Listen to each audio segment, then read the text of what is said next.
Welcome to Frantic Nerdcast, episode number 118. We are legal to drink again. You could have said any fucking number then and I would have agreed with you. I have no idea where we're up to. I'm pretty sure it's 118 from memory. We'll run it. We'll run it. That's right. How are we? Marvellous. Doing marvellous. Just wondering, are we actually fully prepared for this episode? No. Do we have all our graphics ready to go? Yeah, we got graphics. It's all good. Other than that, I'm great. Ready to go. Fresh off a victory. If we don't have graphics, we'll just pretend that they're up there and everyone at home can use their imagination. Especially the ones who are listening only. He'll edit it in. No, I'm feeling fresh. I'm fresh off a victory of a TCG we've just played, so looking forward to... Shh, don't ruin it for the people. I'm not going to say what it was. I'm just going to say, I'm not going to say who I beat, but I won. I'm not going to say who I beat, but I won. I'm not going to say who I beat, but I won.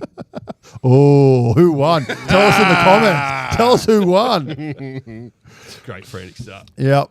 How have we been? Well, I played ice hockey on Sunday. We lost, unfortunately, and within the first 2 minutes of the game, I thought I'd broken my thumb. Again.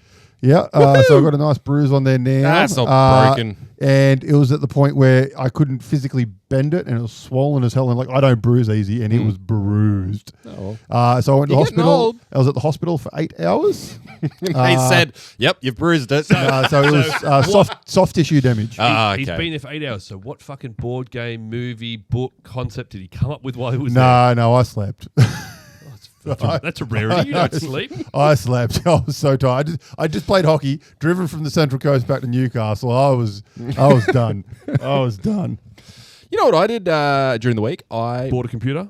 No. No, we don't really care, do we? You do care. You care. I watched Avatar: Fire and Ash.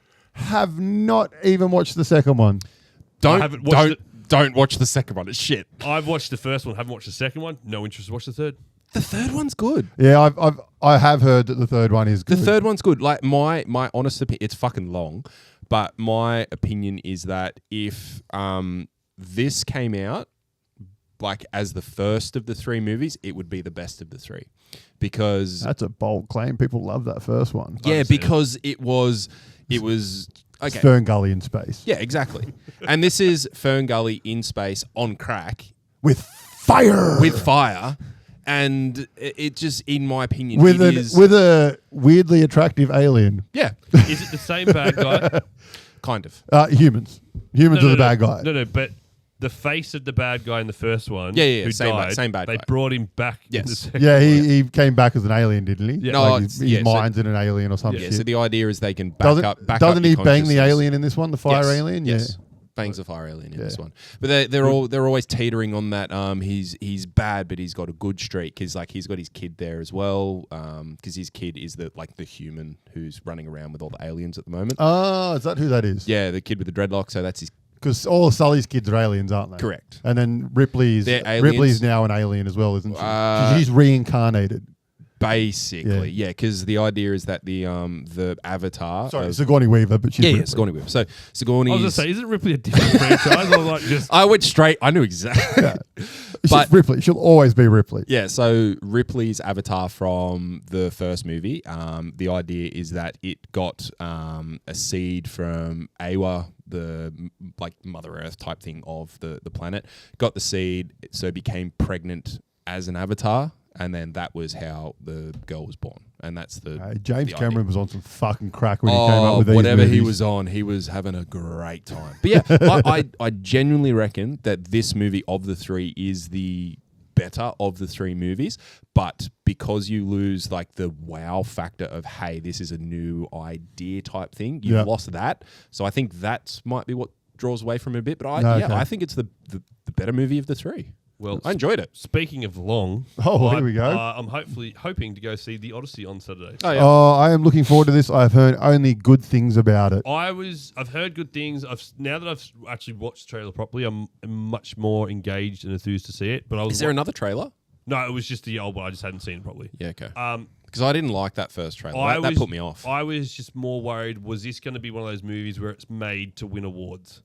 It's a Nolan movie, man. It's going to be good. Nolan, he knows how to make movies. That was true. I was always going to see it because of that factor, but it was just some of the hype it was getting. I was like, is this just an award movie and it's not going to actually Well, it's an be award good? cast. But yeah, I've seen it. It's I'm an like, expensive car. That's what it is. looking forward to, well, considering this one movie stopped about 8 other franchises because all the actors were in the movie. Yep. So Yeah. it should be good. I'll be up to the wee hours Well, of the morning watching it. speaking of the franchises, let's talk about it. Here it is. Avengers Doomsday. The trailer to end all trailers this year. This just, honestly, I feel like we didn't get much from it. I've only watched it once. I am going to watch it again and, I don't know, see if I can pick shit up as like sort of watching it through slowly and all that sort of jazz. But, I mean, if you just watch it once, take it on its surface value, you don't get anything from it, which is perfect. trailer. Because all that they do is just throw a bunch of stuff at you. You're like, sick. The two things they did was, one, they revealed Cap. The cast. Which everyone knew. Well, they already they had done that already but the way with their teaser trailers. The way they've revealed Cap is going to be a case of, well, I don't think he's going to be there as Cap. I think there's going to be a twist there. Yeah, everyone reckons he's going to be Hydra Cap. Yeah. And then the second thing was you still haven't seen RDJ. Correct. So that whole plot of RDJ isn't actually Doom. It was a whole big misdirect. He's going to be in the movie, but he's not actually going to be Doom. That fan theory is still alive. Well, talk through some of the points of the fantastic trailer. We get to see it starts on the X-Mansion. Yep. Obviously destroyed, and we can see pretty much what looks like an incursion happening. Yep. With Professor X looking out the window. Mm-hmm. And then you get Doomsday with his Latvian accent. Yes.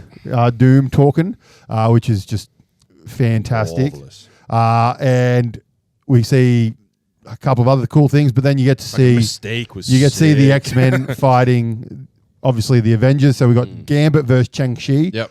Shang-Chi, which is Gambit. Dude, he looks good. He fucking does. He doesn't looks he? so. It looks so good. The part where he comes through and like they both sort of bounce off each other, and he just holds up the card and his fingers. I'm like, damn, dude, Yes. Channing, you fucking have nailed it. Your dream has come through, big boy. You fucking Can't got wait it. for his accent again. And then like the costume looks amazing, but then you've got fucking Cyclops. Yep. Who the costume It looks so just good. oh my god, it just looks amazing. And then you get that same shot that we got from the teaser a while back, where you got the Sentinels in the background. I did like that you got a lot of the shots from the teasers in this as well. Yeah. So they're just sort of rehashing information and blowing it out. Give me a bit. And then, and then we can finally get to see Mystique in comic accurate outfit. So that was Oh my sick. god! Not just a blue naked lady; she's actually got her white dress on, and fantastic. I'm just sitting here watching you two have a big nerd. Well, It just looks X-Men. The incredible. biggest thing about the X-Men I is watched it, was like, this has hyped me up. But listen, you two X-Men is go our childhood, over man. in It's the our little childhood. the little details, I'm like, okay, yep, cool. it's our childhood. And then you've got Fantastic Four meeting the Avengers / New Avengers. Yep. With Thor in their ship, which is interesting. Yep. Which is where they obviously he meets Cap. Cap is in that ship, so they've obviously cut Cap out of that part of the trailer. Yes. I quite liked that it was Thor doing the voiceover. Yeah. Because it just It was played. two people, wasn't it? I was Doom and then Thor. Right. Yes, but predominantly Thor. That was sort of like the carry for the majority of it, and so it makes it really feel And like him saying, like, I've versed big people. Yeah. And they've all died. But this dude fucking scares me. and that it is so smart having Thor say that, because he's the fucking man. Like, he is the guy within the Avengers who is the beast. Yeah. He is the powerhouse. So you've got him saying that. You're just like, oh shit. And my my favorite part is like when he lightning's up and he comes through and he comes down and swings the axe, and Doom just puts up the two fingers and like, ching. But the best part of that, in my opinion, is he went for the head. Yep. He goes for the head. Yep. No mistake. No mistake. He goes for the head. But which I guarantee you is a deliberate attack. Oh, absolutely. But also in that moment, you look at the scene. It is only for a fucking second. You look at Hemsey's face, and he just shat his pants. He's like, I didn't make a mistake. I did it right. I went for the head. Fuck. Here's my theory for that part of the movie, because the movie's like 3.5 hours long. Yeah. So here's my theory for this is It's going to be great.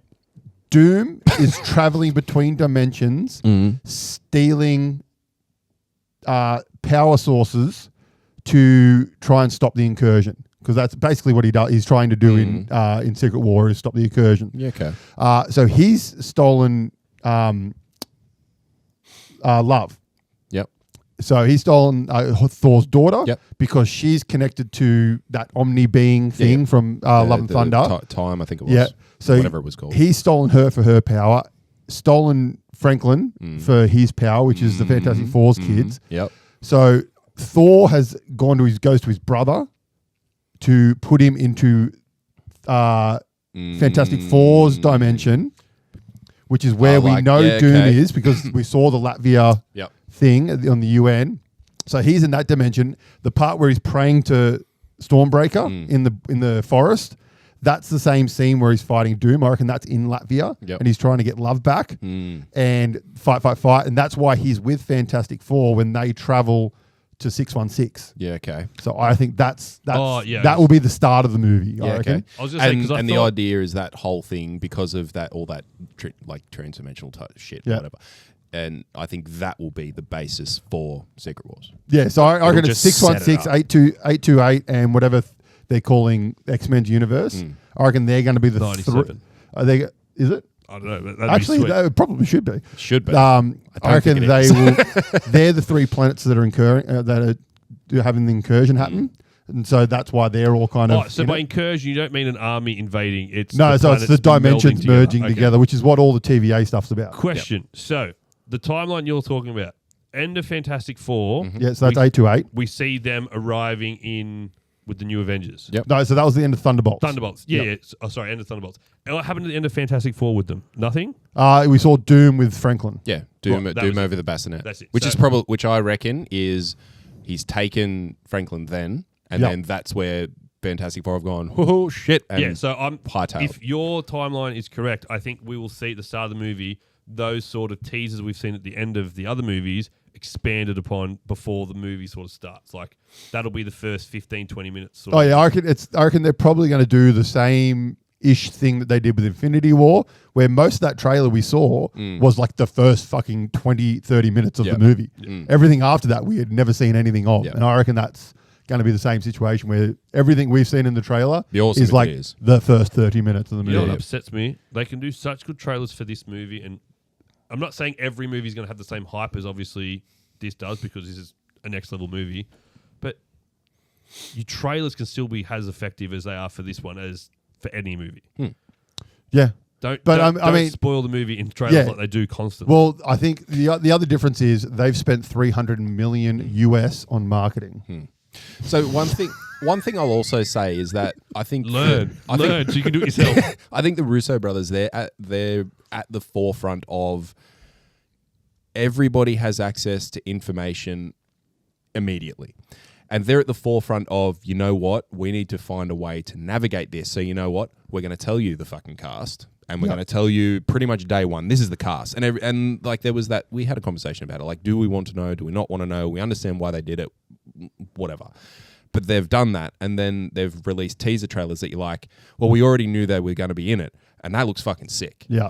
And we already knew they were going to be in it. And that looks fucking sick. And then, hey, here's a bunch of that stuff expanded upon a bit more in like a 2.5 minute trailer. We still don't know the story. Like we can piece together because of like knowledge of it. Well, we know it's loosely based on the two different Secret Wars 1 and Secret Wars 3. Exactly. So like we can piece information like that. But I mean, Zach's looking at it going, this looks fucking sick. Yeah. And let's like they are good with. I reckon one of the best things they've done for Spider-Man is keep Sadie Sink's role so fucking secretive because it's all people, and they've even sent her out on press tour. Yeah.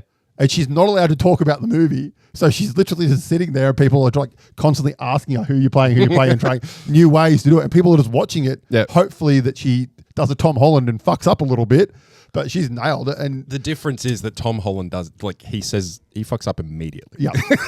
So it's like, hey, Tom. He did it the other day again. Like, oh, he does it all the time. He was on an interview and something. He's like, oh, Tom Holland's at it again. And something like, scrolled through too fast. Because it'll be the start of the interview. They go, hey, Tom, so how's Spider-Man going? And he'll be like, oh, yeah, it's going great. Ooh, I shouldn't have said that. It's like, it's immediate. My favorite one is the one from the last movie where he said, it was him and Zendaya are in the interview and he's talking and she's like, oh, yeah, like, and I think the question was like, Zendaya, you get to do some stunts in this one, blah, blah, blah. She's like, yeah. And Tom goes, oh, yeah, I wasn't there that day.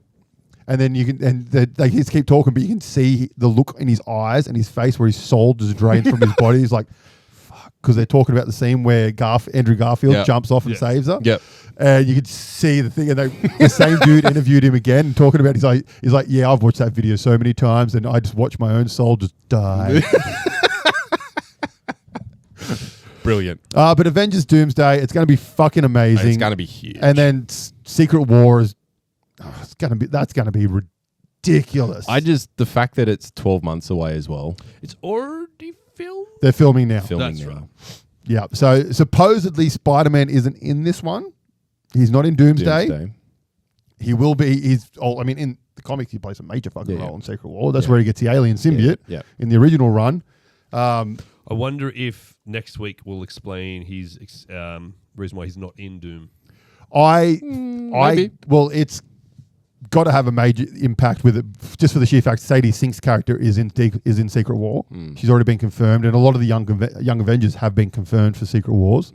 So I reckon Sadie Sink's role is going to play a major fucking thing in it. In Doom. I reckon she's going to play. I reckon she'll be a big part towards the end of Doomsday. I reckon, because I reckon they have to lose at the end, obviously. Yeah.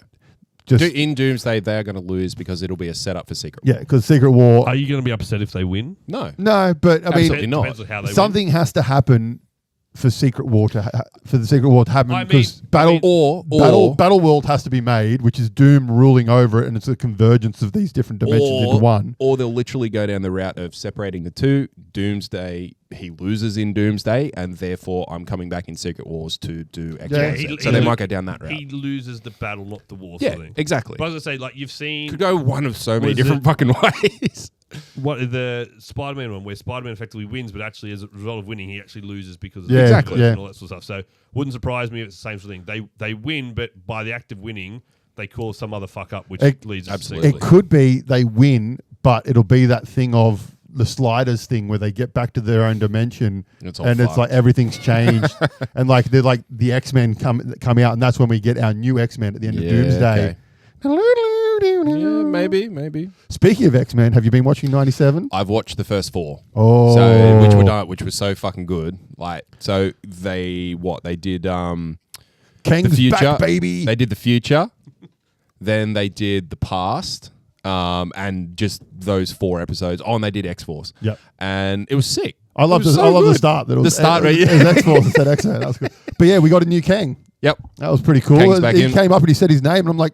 And then he goes, Kang. And I'm like, hey, that's Kang. And then he puts on the outfit. And I was like, hey, because even like the way he was playing around with the tech, I'm like, that looks interesting. The building was a big circle. I'm like, that looks like, hey, there you go. Like, nah, they're probably not going to do that. Then he came through and you're like, oh, hello. It was done very well. It's been good. In the last episode, we got the Brood.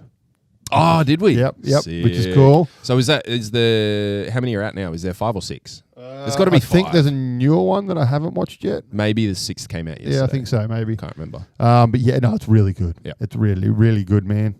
How the first season was. The first season was so fucking amazing. Like, this one is far more based on Apocalypse as the bad guy. I love the fact that they make Apocalypse. Yeah. It's their own fault. Oh, so that good. was so good. It was brilliant. And spoilers. Whoops. But yeah, like I was a bit worried how the last one ended to bring it to this one, that it was going to be 3 different stories that they tried to tell through the whole thing. Yeah. But they basically released 4 episodes and wrapped it all back into the current time within those 4 episodes. And like, you know what? Brilliant. Yeah. You've told us what happened in the future and why it happened. You've told us what happened in the past and why it happened. And you put everybody back on the same in the same space. And you're just like, fuck, right, let's kick on and carry on then. It was very, very good. Yes, thoroughly enjoyed it. Loving it. All right, well, before we get into anything else, we talked about it a couple episodes ago. Duel of Meloch. Oh, yep, you got it. You had a crack. Meloch. So this is a board game from Stonemaier Games. It is the merger of 2 of their different games. It is a merger of Scythe and Expeditions. So it is a 2-player game. And basically, it's asymmetrical. So one player plays the Scythe rule sets and the other player plays the Expeditions rule sets. So prior to playing this, you have played Scythe, but I not, played not Scythe, but I Expedition. haven't played Expeditions. Okay, and what about you, Zach? I've played Scythe, but not Expeditions. Okay, I've played neither.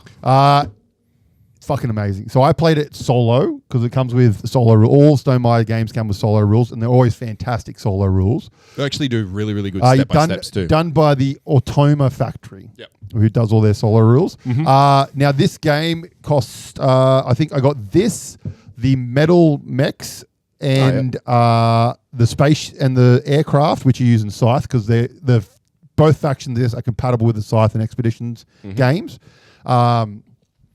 And it cost me $100. Okay. With I got 20% off, which got me like $20 off.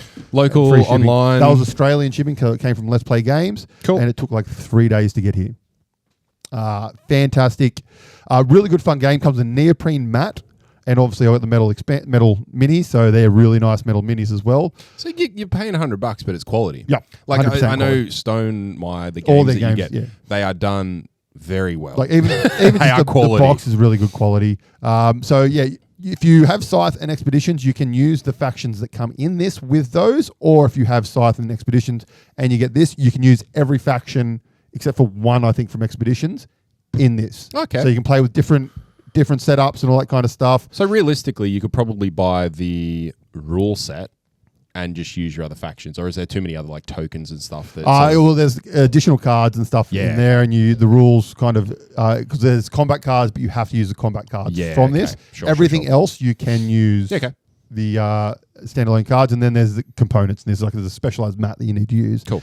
Stuff like that. But it's basically the goal is each player are trying to get 4 stars. So normally Expeditions is a co-op game, where in this one, obviously, you're versing each other. So they've added rules for combat for the Expeditions player to be able to combat. And yeah, it's just really good fun. I really enjoyed it. I haven't played it 2-player yet, which I'm looking forward to playing because it's going to be good fun, I think. Because it'll play, obviously, playing an automated version of a game is never going to be as good as playing someone who thinks for themselves. But yeah, it's really good fun. Highly recommend it. If you've got Scythe or Expeditions, get it. If you don't have either, I still reckon get it. It is a really good 2-player game. Difficulty? It's very pretty. Look, Scythe is one of those games where on the surface it seems pretty complicated, but once you've rule heavy, but once you're going, played it, it's pretty good. You need that was my move from Scythe. the big thing about this is you kind of do need to know how to play one of the games. Okay. To be able to play it. You can just go on to Stonemeier's website and see their rule books for those games, and both rule books are on the website for Scythe and Expeditions. So you can sort of learn how to play it if you've never played either of them. So basically, Scythe, it's a sort of tableau building sort of system. So you've got a little board, and you've got 4 different actions you can take, and each of those actions has 2 actions. So you pick one, and it might be move some people. So you get to move X amount of people around on the board. And then underneath that, it has a bottom action, which you can do if you to spend resources, you do that action. Okay. Then on your next turn, you can't choose that same action again. You have to choose a different one, and that's what you move around. And you're trying to get your mechs on the board and your people on the board to get resources from the different locations to spend to get certain things. And the way you win is there's like, I think it's 8 different objectives that you got to try and get. Like it might be get all 4 of your mechs out is one objective. Okay. Get all 6 of your extra people out is an objective. Win a combat. Play. Get like expedition cards and stuff like that. Whereas the expeditions player, they've got cards, and they're basically, it's like a card building game where you play a card down and it sits on your other side, and you can put workers on your cards to gain benefits from those cards you've played. Okay. And your actions are, you've got 3 actions you can do. You can play a card, you can play a card, move, and gain another card. And so you can, when you play one of them, that means you can't do that action next turn, but you can do 2 other 2. Yep. Or you can do a refresh action, which you skip a turn, and then on your next turn you can do all 3 of those actions. Oh, okay. And basically there's corruption on the board, and you're trying to clear corruption and stuff like that, and then that's got all objectives for that player as well. Okay. They're different objectives to your objectives. Sure. Some of them are the same, some of them are different. Okay. And the difference is Scythe, as soon as you complete an objective, you instantly get a star on it, whereas the Expedition player has to do an action to get their star on the board. Okay. But it seems to be work really, really well. So have you played both? I only played the Scythe against the AI player, but I will have a crack at the Expeditions one. Just because I'd never played Expeditions, so I thought it'd be smarter to play the Scythe one. That makes first. sense. But even if we play or something, I'll play the Expeditions player because it's pretty simple. Cool. But yeah, it's a fucking great game. Highly recommend it. Scythe is a very fun game. And I tell you what, if you are someone who likes board games, card games, and all the rest, we've got our own little game here, Monsters at War. And if you want to get yourself a copy, $25, hit us up. We will sort you out. We'll send it through to you. 25 plus postage, sorry. Australian dollar it is. Australian dollar it is. It's fucking fantastic. It's a brilliant game. It is shitloads of fun with you, the family, your friends. Chaos. Everyone Get that's it. played Love it has sent us messages that they love it. So we're very happy with that. You can send us an email, store@franticnerdcast.com, or hit us up on our socials, Instagram, Facebook, or on Discord. You can hit us up on Discord as well because the link for Discord is down in the description. 25 Australian dollar dues. You will love the game. And while we're talking about board games, Brock and I have a challenge for AJ. So AJ, as we know, is the board game king of the three of us.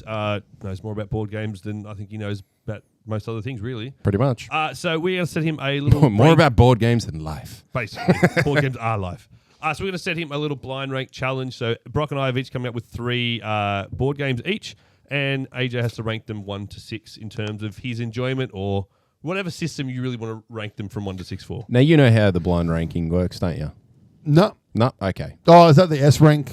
So basically, you've got spots 1 to 6. Okay. We're going to give you a board game. Yep. You are going to assign that board game a rank of 1 to 6. Okay. And you cannot use that rank again. So let's say you get a game and you say, oh, that game's a fucking banger. I'm putting that at number 1. That is your number 1. Okay. And then you get the next game, and it's going to be anywhere from 2 to 5 once you take that spot, et cetera, et cetera. So you might be forced into a position with your last game or two to put them somewhere where you might not I like being forced into positions. Yeah, poor choice of words on my point there. Yep. All right. Freezing. I will go first. All right, here we go. I thought you were reading all of them. Oh, I can read all of them if you want. All right, I'll go 1 for 1. I'll start with my ideas, so we'll go one of Zach's ideas, 1 of Brock's, and so on. First game for you to rank, Ticket to Ride.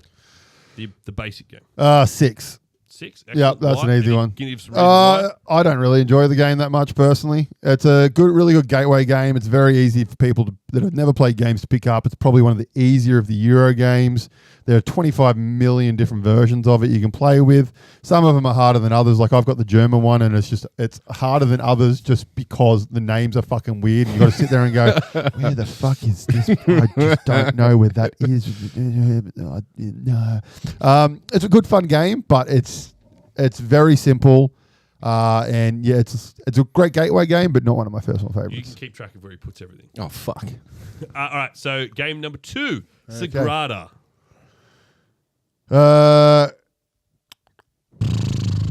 Look, we'll have to put that one number 5. Again, I actually don't own it. I've only played the digital version of it. I think this is a game that I think that translates well to better to digital than it would. I've never played the physical version. I've got the physical version. It is just as much I fun imagine because you are actually like physically doing the rolling and it is just as much fun. I probably would have ranked it higher if had played it physical, but because I've only played it digital, that's why I put it there. All right. Number 3, Dungeon Cart. 7. You've got Really? You've got 1 to 6. I thought this would be not high, but like maybe 3. No, I've got to put it at 4. Okay. It's a good game. It's a lot of setup. And there are much better racing games like Formula D that I would play over that any day. Fair enough. Wingspan. I don't think I actually know what this game is. I'd put that at 8. Really? Yeah, I don't like Wingspan at all. I thought you enjoyed this game. No, I fucking love the this only game. reason I have it is because it was like $20. So this is another Stonemaier It's a Stonemaier game, It is a beautiful game. Oh, it's beautiful. Don't get me wrong, but it is a shit deck builder. It's okay. So that being said, this is for me. Great game for the family. Good entry level game that you can break out and lots of people will enjoy quite easily. Yeah. So obviously it's got to be number 3 because that's what we're up to. But yeah, no, it is probably one of my least favorite deck builders. There are so many better deck builders than that, and the theme is just fucking stupid. Okay, so change it to Wormspan then. Same game but with Wyvern. Oh, I've never actually played that one, but it's the same game. You could slap any theme on it, and I wouldn't enjoy it. What about Finsven? You got fish. Yeah, no, so that one's even lower. It's going well. My last entry, the Game of Thrones board game. Well, we've only got 1 or 2 left. I do love Game of Thrones board game. It's funny because he hates Game of Thrones. We'll put it at number 2. I love this game. It's better than it's like the best version of Risk possible, and you start as friends, and at the end of it, you hate everyone at the table. It's fantastic. I've got the expansion. I've never played with the expansion. I've got like the so you can play as Daenerys. Yeah. And I've got like the neoprene mat and I've got all the expansions for it. It's a fantastic game. And I got it super cheap from Toys R Us when Toys R Us was still a thing. It was like $30 or something like that because they obviously released a shit ton of it when Game of Thrones was popular. And you check out places like that. Like I think it's Casey's Toys and Toy Toy Mate. World and Toy Mate. I've gotten some really cheap games from Casey's Toys. Yeah. And Toy Mate I've gotten heat. They've always got cheap games, but they don't change it up very regularly. No. Like that's where I got Marvel United for $15. Yeah, I also got it for $15. But it's funny, you have a look at I think it's the one, whatever is it, Charles and Casey's Toys. There's one at the front. If it's the first time you've seen it and you see it again maybe a week or 2 later, still at the same price, give it a few more weeks because you usually start to see it go down further if it's still. I got Risk Legacy from there for $10. Yeah, I seen it there for like $8. Still unopened. I was like, I need to get this for my collection. Yeah. I'm never going to play it. But $10. It'd be rude not to. I seen it. I'm like, I've got Betrayal. I don't need it. I've got Betrayal at House on the Hill in my cupboard, still unopened, only because Casey Toys had it for $15 and I bought it. Yep. What was the camel game we played? Oh, Camel Up, the sequel one, whatever it's called, Off Season. Off season, yeah. That was only because you saw that for $10. Yeah, and it was actually worked out to be a really good game. Yeah, it was fun. All right, the last one. Carcassonne. I would have put that number 1 out of all the stuff you gave me. That's a fantastic game. Again, it's a really good gateway game because it is so simple. Digital version's amazing. Physical version's amazing. It is really good. The expansions are awesome. Yeah. And you can they've released 5 million different versions of it as well. All the versions I've played are all really, really good as well. And you can get a big box for reasonably priced. Because after we played it several times, I'd seen the big box and I'm like, I was a little bit nervous at first to buy it because playing the digital, it's really smooth, simple, but you can see elements of it where you're like, oh, that might be a bit how you're going playing it physically. I'm so happy that I got it because it's amazing to play. It's super simple when you are getting to like those points where you think it might be more difficult, i.e. the count up for the points at the end. It's super simple, easy to track, amazing game. It's the game that owns Meeples, isn't it? That's the one that invented Meeples. I believe they tried to copyright it and really failed. But someone has, haven't they? Because that's why other people like have Meeples, but they call it something else. Yeah, I think it might have been them. Someone, I believe it was Carcassonne that created Meeples, and yeah, someone copyrighted it or tried to copyright it. I think, and maybe succeeded. I don't know. Magic did it with Tap, so. Resting.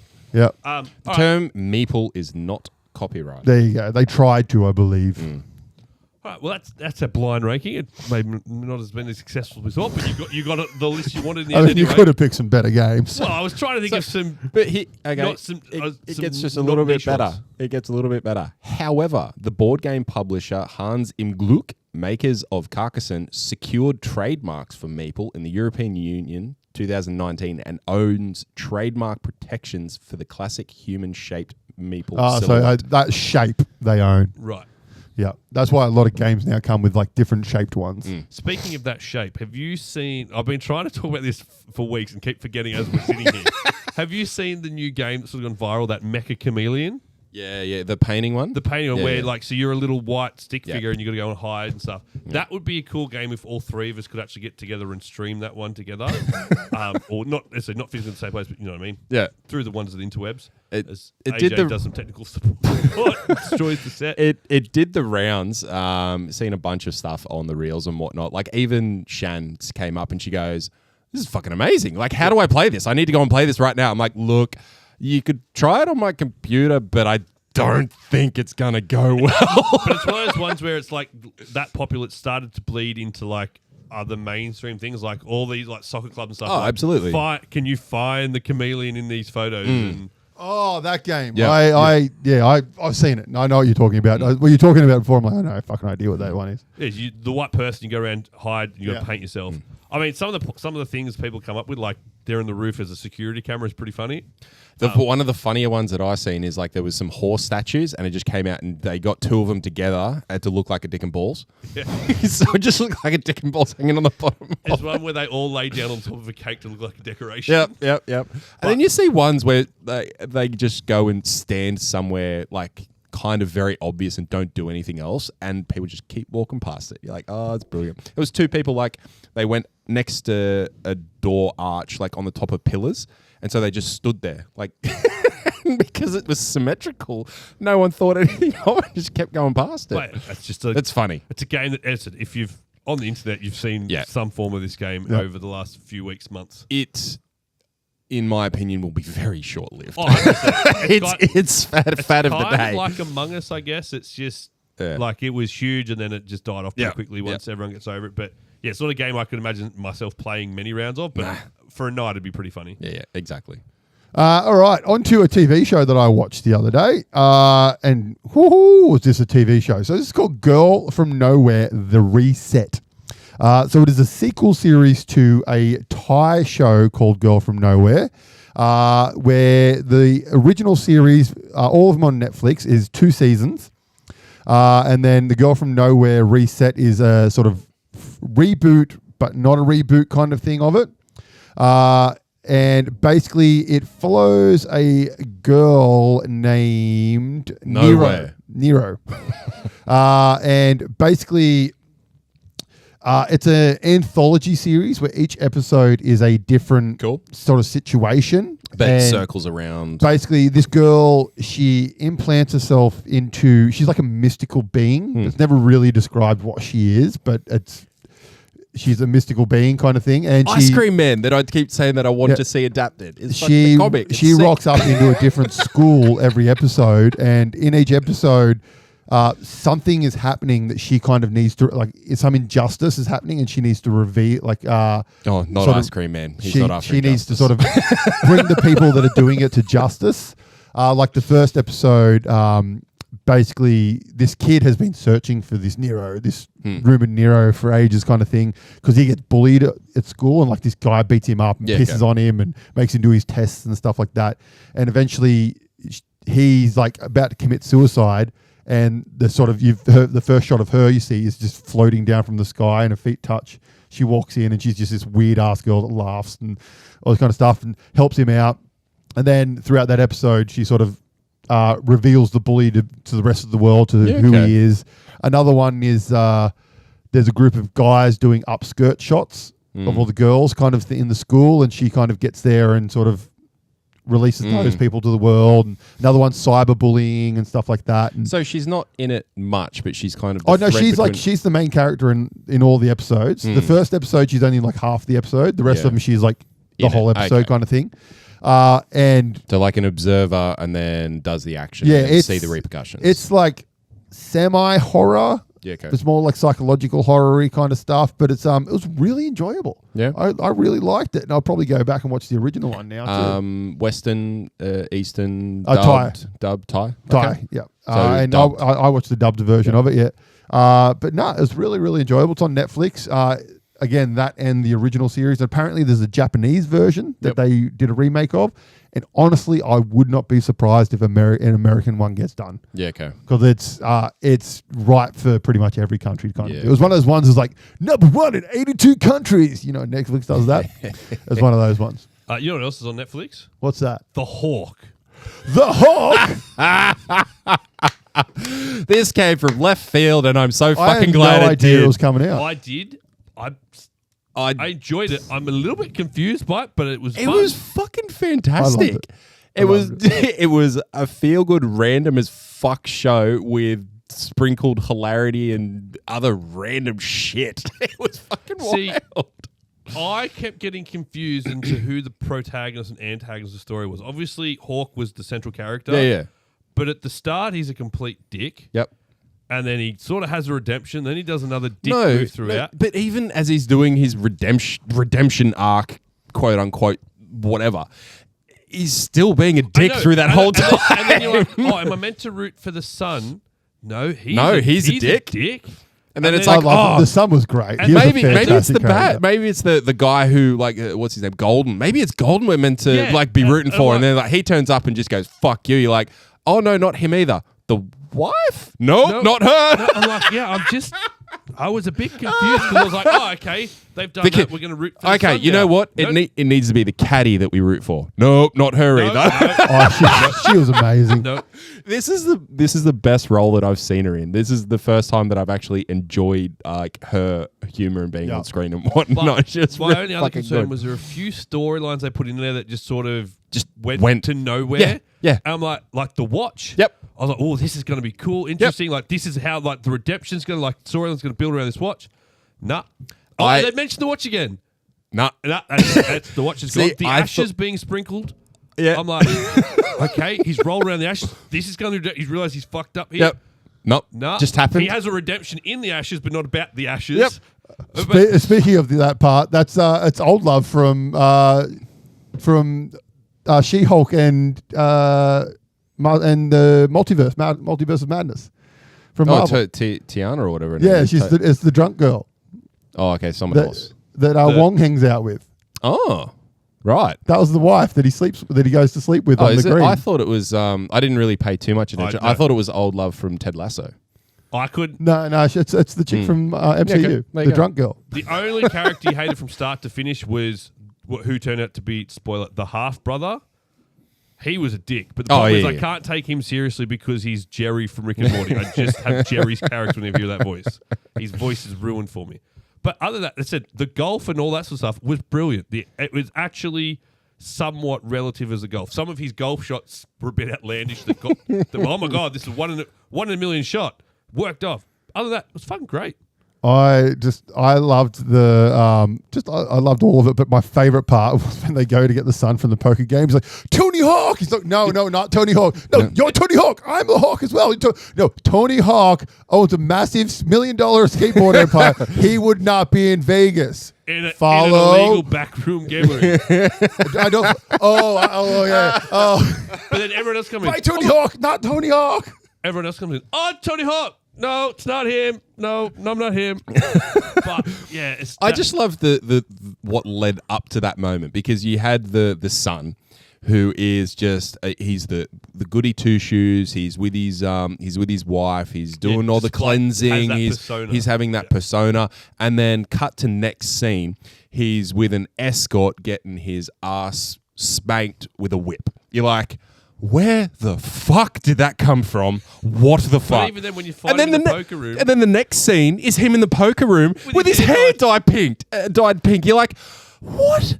What the fuck has happened? The scene when he's on the mushroom getting eaten by the couch, fucking hilarious. But another scene that got me was they're on the green, and he goes, "Oh look, there's a hawk." Oh yeah, my biggest fear is a hawk's going to come down and fly up my ass. And like, oh, it's not where I thought you'd go with. Oh. Hawk's not my spirit animal. My spirit animal's a leopard frog. That's weak, dude. You don't choose your spirit animal. Halfway through, he's I'm a cougar, and the cougar's gonna come get you. He's like, I thought you were the hawk. Not anymore. I'm the cougar and the hawk. You'll never know. You never know where I'm gonna come from. But no, it's a movie that was. I said it was confusing because it was so random and like this is gonna happen. Oh, it didn't happen for a change. It didn't take the obvious route. It was good.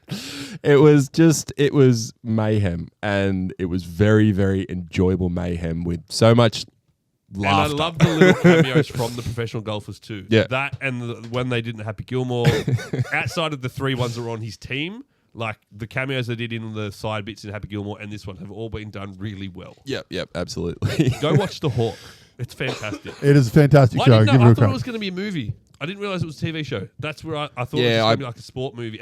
I put it Especially on- how it started. I was like, this is like a movie start. So I put it on thinking it was a movie, same. and then I thoroughly enjoy just like the little conversations throughout it. Just like his explanation of a heater versus a runner, like a run, or like when they're sitting there and she's like, I love money. It's like I can tell. It's like you notice my leather jacket? It's like it's real nice. Yeah, it's real nice. Let's talk about the leather jacket. And the dude comes over and goes, I thought he was going to want my leather jacket. It's like, yeah, no, I wouldn't have given him that. I'd have fought him. And then just for him to come at like 8 episodes later, man, I hated that leather jacket. Oh, it's brilliant. Absolutely brilliant, watch brilliant the shit show. out of it. And then another show that just came out on Prime is called Ride or Die. So Ride or Die there you is, go. Old Loves from Ted Lasso. stars oh God, I can never remember her name. I believe it's Graham. Nah, Is I her don't know. name? Don't know. The boss lady from Ted Lasso, whose name is Not Mama June. Hannah Waddingham. And then it also stars Octavia Spencer. You've seen her. I think the movie was called Mama, or it's like a horror movie. It was not. She's Don't- usually Mama, it side might be. character Mum in a or bunch of Mama. shows too. Yeah, she and, was the lead in that. It wasn't very good. Don't watch it. The Help, Hidden Figures. Apparently, she was really fucking good in Hidden Figures. This I think that's just a good movie.